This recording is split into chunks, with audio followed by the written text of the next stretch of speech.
Hi, everybody. How are we doing tonight? All right, Nick. I think that every friendship requires a certain amount of work. Some friendships come really easy. Others take a Herculean effort and mental gymnastics and the patience of St. Teresa just to stay in them. And I think that every single one of us has like an awful friend, right? Everybody's got one friend. I have one friend, and his name's Andrew. Now, Andrew has been my friend. We met when I was 3 years old, which is bizarre because I don't remember meeting him. But he and my brother were in kindergarten together, and the three of us would kind of form the nucleus of our group of friends for the rest of our lives, really.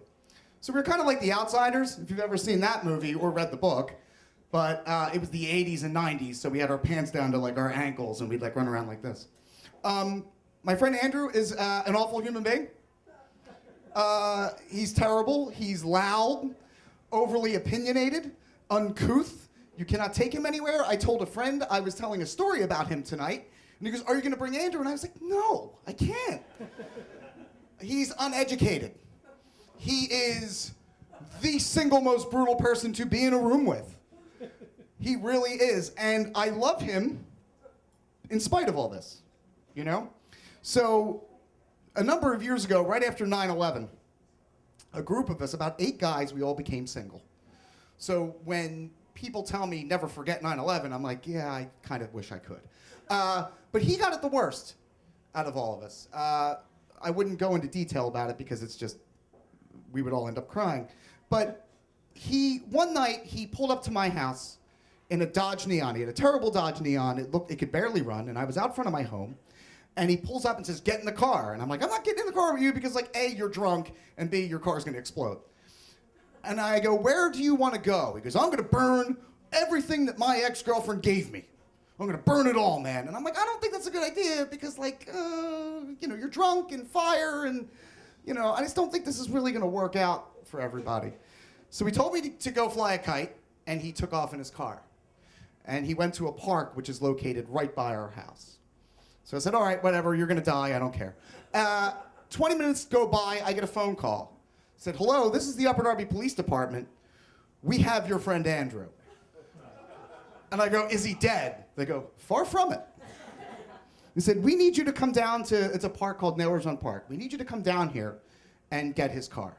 So I said, "Okay, I'll be right down there." Now, I could have walked, but my brother had to come with me, so we had to drive. So we had to take this really circuitous kind of route to get in. There's only one exit, or one entrance and one exit if you go by car. So as we're pulling in, there's this first parking lot, and Andrew's car is there, and there are 3 cop cars, and there is a gigantic bonfire. Like, it is like, the kind you would see on a beach. I was like, "Oh my God, what's going on?" And Andrew's standing in the middle, and he's surrounded by cops. And as we pull up, we get out of the car, and at the time, my cousin was a police officer in the town where we all grew up, and he had bailed out my friends about 1,000 times. So he comes walking up, because he heard it over the radio, goes, "You're never gonna believe this shit." So it turns out that my friend Andrew pulled into the parking lot, took the box out, a 6-pack of Budweiser as well, put the 6-pack on the hood, lit the box on fire, took out a beer, and didn't notice that there was an unmarked cop car with 2 police officers sitting 2 feet from him. Okay, so my cousin's telling me this story of how Andrew, and then I look over and I can see the cops and my friend, and everyone's crying.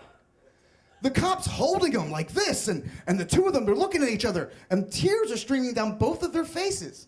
And I'm going, what on earth is going on? Like, me and my brother are like, "Yo, dude, we gotta what?" And it turns out that my friend he's one of those guys, he always comes up smelling like roses. It doesn't matter. And this is just like the number 1 example of this. The 2 cops that saw him in that parking lot just got divorced. Like, fresh ink divorce. So they are all crying, 2 cops and my friend. And I walk over and go, "Hey, Andrew, what's going on?" And the one cop gets in my face and starts screaming, "You need to take care of your friend." I'm like, "I'm not the one who committed the crime. I did nothing wrong here." But he was right. I needed to take care of my friend. I should have been there. I shouldn't have let him drive. I shouldn't have let him go alone. So the cop starts yelling at me, he's screaming at me. I am terrified because there are adult men crying and I'm getting yelled at by a cop, and like 20 minutes before, I was literally playing Nintendo. Like, I don't know how my life got here. So we get my friend Andrew, the cops, they hug, they exchange phone numbers. Like, are they really gonna call each other? Like, come on. So my brother takes my friend Andrew, gets him in the car, I get Andrew's car, I go home. 7 a.m. the next morning, I wake up and I hear Andrew from upstairs go, "Where am I?" He didn't remember any of it. He was that drunk. So a number of years would pass, 7 years would pass, and Andrew would probably almost get me killed about 8 more times after that, because that's the kind of guy he is. And I was going through a really bad time in my life. I had just broken up with a girlfriend. I was absolutely devastated, you know, like listening to sad music all the time. I was pathetic. And my father was sick.